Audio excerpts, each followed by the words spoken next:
Evening all, it's a stonking weekend of horse racing action. Most of the good stuff's over in Ireland on both Saturday and Sunday, but that doesn't mean we're missing in class back over on these shores. So we'll touch on the racing for Saturday. I might have to do a second edit for the Sunday stuff, but ultimately I'm going to be going through all the action. I've already done the write-ups on the page, so they're good for you to read through, but some people might prefer to watch or listen to this.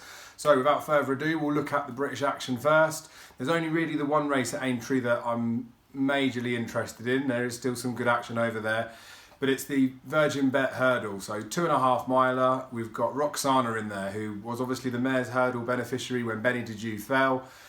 Ran really well in the Aintree Festival as well. Was in that three-way go with Apples Jade and If the Cap's Fit. So she is a classy mare. She showed that as a novice hurdler as well. She'll take all the beating. She's probably plenty short for me, really, I think, at the price. So again, all these ones that I'm putting up, these ones to watch, that's exactly what they're there for. You have to make your own judgments on whether you agree with what I think and sort of what price you might be looking at for an entry point, but the majority of racing I do just sit back and watch. So Roxana's obviously the most interesting candidate in there. Vision to Flow is going to be giving some weight away. Top Notch is in there. There are a couple of horses, those two that I've mentioned, that I can see back over fences again this season.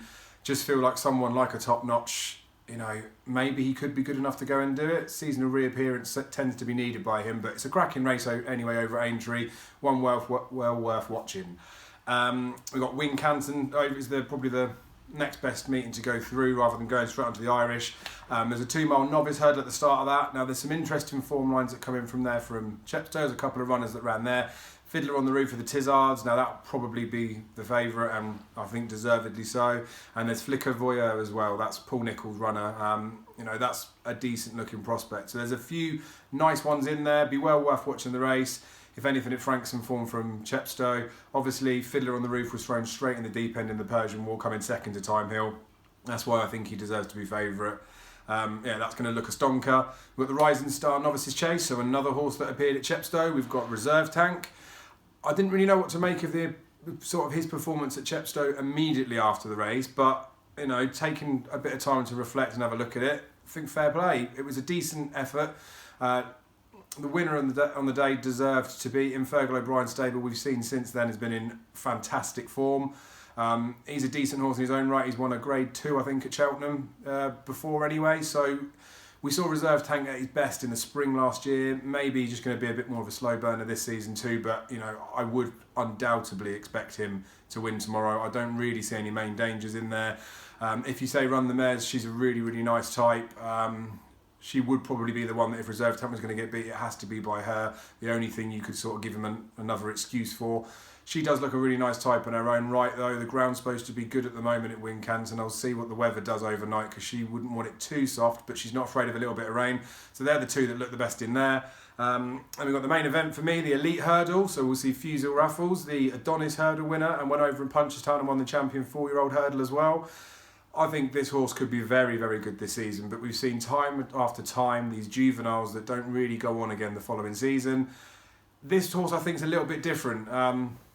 I don't know why. We'll just have to see tomorrow, see how he gets on. Daryl Jacobs reporting that he actually thought he was sat on the wrong horse when he went to work him because he's got so big. That says to me that he's filling out. He's a different horse to this season, but it also says to me that if he doesn't go and win the Elite Hurdle tomorrow, which I fully expect him to do, he's well odds on now, there's a chance that he might go over fences, and when this horse does go over fences, that could potentially be the making of him. So really excited to see him in there. Grand Sancy, I think since he's had a wind up maybe a year ago or a couple of seasons ago, he's 2 from 2 round Wincanton. I wasn't massively disappointed with his run at Kempton, but I did expect a little bit better. He was given weight away that day. Fell, I think it was 2 out of the last. He needs to come on from that run, but Nicholls' horses invariably are, so he would look like the main threat there. But you'd expect and you'd kind of hope that Fusel Raffles is the good thing that's going to go and win at Wincanton. So that's the British racing covered for tomorrow. On to the Irish action, which comes thick and fast, and Sunday's no different either. We've just got an absolute stonking weekend over there. This tends to be the time of year where Willie Mullins will start sending out a few of his horses. He seems to peak towards the end of November and through Christmas, but Gordon Elliott's already got all guns blazing, so it's something to consider over this weekend with the runners when those two might have something in the race. So the first race, the Maiden Hurdle, Black Bow, I cannot wait to see this horse over hurdles.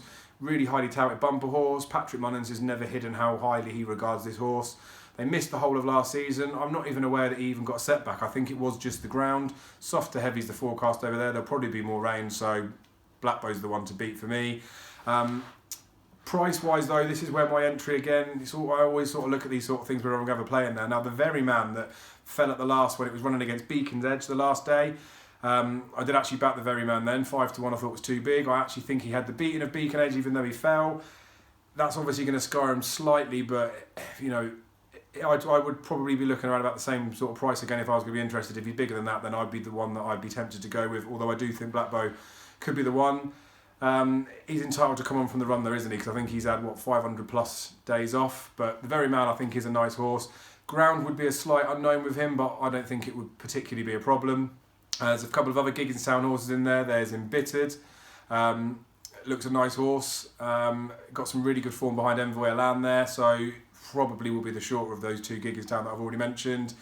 Cavalry Master, I think the ground's an unknown for him as well, and he won an ordinary enough bumper.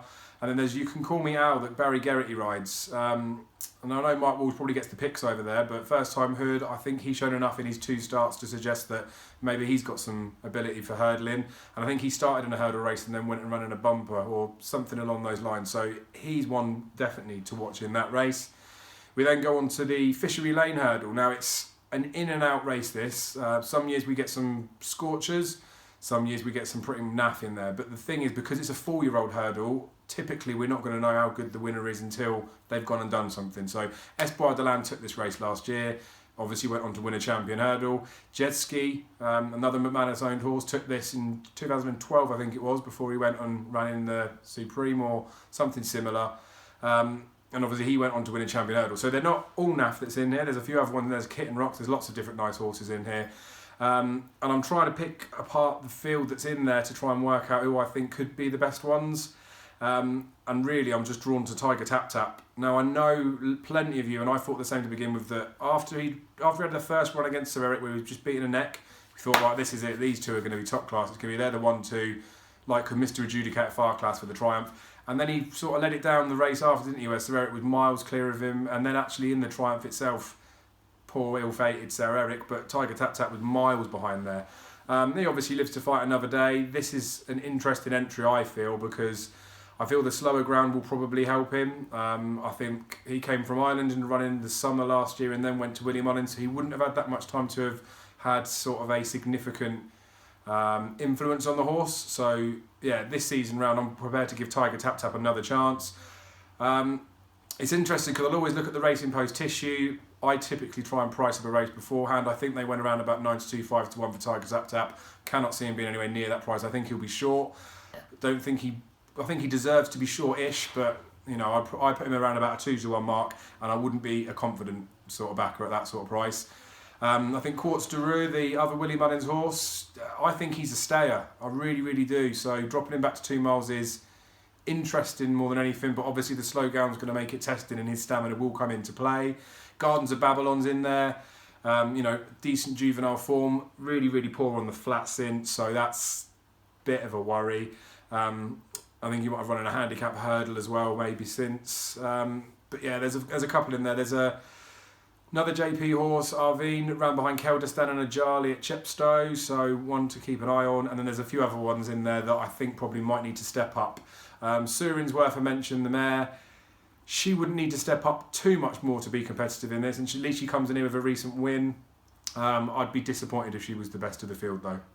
We've got, after that, the Poplar Square Chase. So that's a 2-mile chase. So the first 3 races in Ireland that I've mentioned are all 2-milers. This race, just like seeing Blackbow out, I'm so excited. I'm so excited to see Silas Emery out again. I think he would have won the Arkle last year had he not picked up a niggle. That is the story of his career though. The horse is injury prone, he's very fragile. He'll love the bog tomorrow. I think at the weights and all those sorts of things, I think he probably is the one to beat. He's the one that I'd want to side with, but he is going to be stupidly short. I think consideration of all the things that have gone on with him, even though he is a class horse and weights and all those sort of things, he's going to be favourable. I want to be seeing odds against about him, but he's going to be odds on, so wouldn't be one I'd want to be playing at that sort of price. Winter Escape's a nice horse. He's been in and out and hasn't really shown his best, or Nua's just not good enough. Again, nice horse, but he's not top class, which I think Silas Emery could be. Duca Detai's in there as well, so he's got experience over fences, but I don't really trust his official rating of 150. But you know, we'll find out tomorrow. We've also got the Beginner's Chase, although that's not the next race. We'll go on to the Beginner's Chase anyway. So we've got Cracking Smart and Tornado Flyer in there. Cracking Smart has had the chase start, slightly disappointing, beating odds on favourite, but you know, he had a problem last year. He was supposed to go over fences and he didn't. Had another season over hurdles. He's going to be a better chaser. Must have just needed the run, I think. It was not too bad to be true, because I think he jumped quite well and there was a lot of positives to take out of it. Maybe this trip 2 mile free is going to be better for him. I think the ground will suit as well. But Tornado Fly is the one I'm interested in, really. You know, was good bumper form, came out and won a hurdle nice enough, and then it was that race against Battle Over Doing where Ruby pulled him up after a couple of hurdles. That was round here, so whether that's an influence or not, I don't know. I think he'll be shorter than probably he should be because of the fact that Cracking Smart got beat, but I would like to see Tornado Flyer win. We'll just have to see. It's very much a race for watching, that one, because the pair have got talent, but the pair have got problems as well. Then back to the maiden hurdle, which I should have covered off before. That's a 2 mile 3 hurdle. Cracking race, this one. I'll start with the Willie Mullins mare. So it's Et Dit, or something similar along those lines. She won a grade 3 bumper over in France, so she's going to be good. He also runs Elixir Danae, ran at Punchestown, finished second division d'honneur. I think he'll look like he looks like he needs the testing ground, so that's a plus for him. There's Colin Fire in there as well, who I'd forgive him a little bit. I think he's got reasonable bumper form. I think he was maybe just found out of class in a couple of his hurdle starts when he was sent off favourite. I think his last run behind Midnight Run could end up being good form. Obviously not 6-shooter bumper form, because we know how red hot that bad boy is. But yeah, I think that Midnight Run could be a really nice prospect. So I think that Column of Fire run behind there isn't bad, and the step up to 2 mile 3 instead of running over the bottom trip looks quite good for him. Longhouse Poet would be the one that definitely deserves a mention in here. That would be one that could potentially be around about a backable price, but I'm not sure. You know, he's won a point, he's won a bumper. Trip looks ideal, looks like he's going to be above average, so it wouldn't be a race I'd want to bet in, to be honest, but I think, given what I think the market would probably do, Longhouse Poet might be the one that would be big enough for me to want to back, but I would want a reasonable single figure price about him. So that's the Saturday action covered. I'll cut this clip short and then I'll redo for Sunday.